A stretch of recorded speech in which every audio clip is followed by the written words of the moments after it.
Good morning. For those of you who have been following along, we are near the end of some daily readings that I've been working through a book that I wrote in the 1990s. In fact, the chapter I'm reading today was written when we lived in Panama City, Florida. We were there for 4.5 years. And you'll notice that as I get into a reading and share an article from the local newspaper. But I appreciate you following along and listening in. I hope this book has been helpful.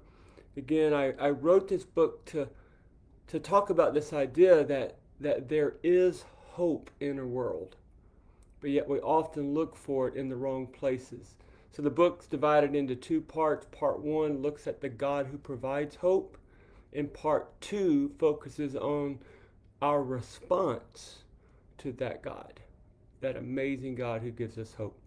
So today's chapter is called Life Has Meaning. Let's dive in.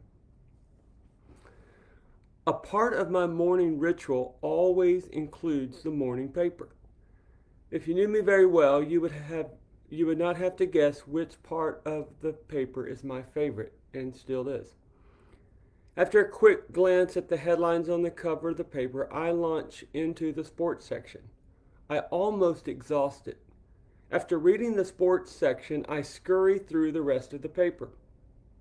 By the way, this is back when you actually got a physical paper. I don't do that anymore, but I do read the USA Today on my iPad every day. Okay. My next confession might come as a surprise to all of the comic strip lovers in the world, but I seldom give the comics more than a cursory glance. I don't think the USA Today even has comics, so. It is not because I don't like them. When I do take the time to read them, I find them rather humorous and lighthearted. It always does me good when I read them. But the other morning after reading Peanuts, my heart felt very heavy. It wasn't really anything the comic strip said, it was what it caused me to think about.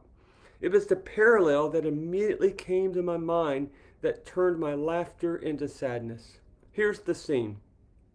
Lucy approaches Snoopy, who is in his customary place on top of his doghouse, and says, "I have a few suggestions for you."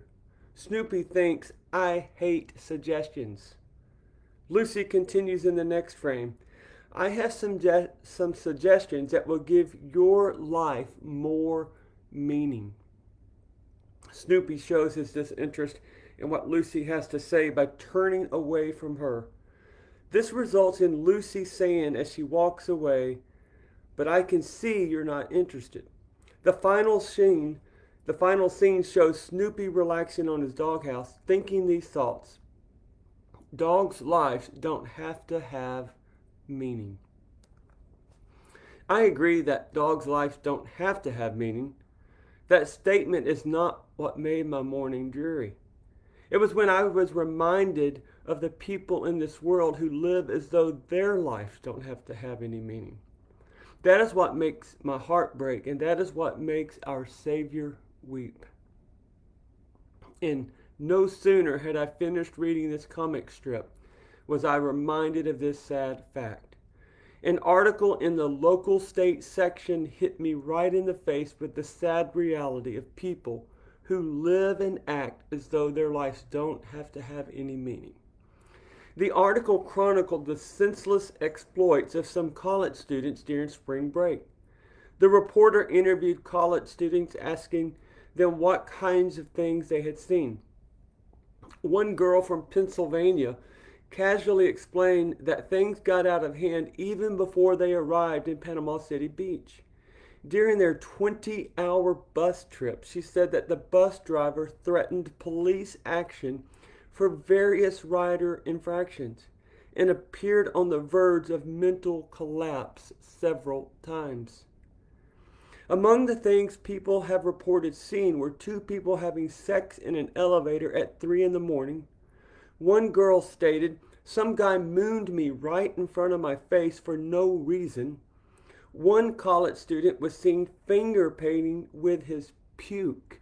he claimed to be an honor student. Some students didn't have much to offer. "What have I seen?" asked a blurry-eyed student. "See, I don't remember the first night, and I didn't leave bed yesterday, so nothing really." I don't know which is worse, the bizarre sightings or the pitiful drunk with a hangover. But I know that the heart of Jesus breaks when people live their lives as though they don't have meaning. Why do they do it? Maybe that is where they think peace and happiness is. Maybe that is their answer to finding meaning in life. We would be foolish to believe that they are the only ones who live as though their lives don't have to have meaning. These folks haven't monopolized the market for living meaningless lives. Many people do so in less dramatic fashion.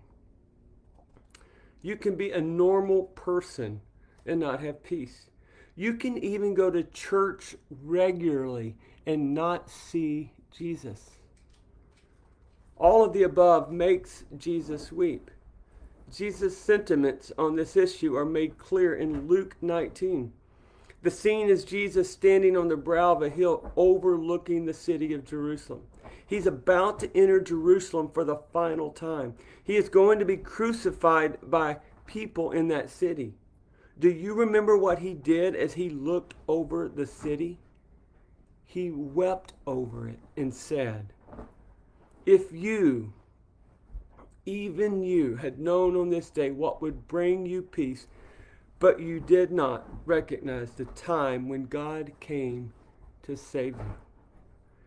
People who live lives as though they don't have to have meaning are the ones who don't know that true peace is found in God. They are the ones who haven't recognized that God came to save them. So those of us who have peace can do one of two things. We can rake those who don't over the coals, or we can pray that they will recognize that God came to save them. Our purpose could be to show them that life has meaning. How can we do this? By knowing that we are headed somewhere that matters, and by living as though we know our life has meaning. So that is chapter 17. And as I close out this morning, I just pray that wherever you are and whatever you're doing, that you would go through this day as one who places their hope and their meaning for life in Jesus Christ.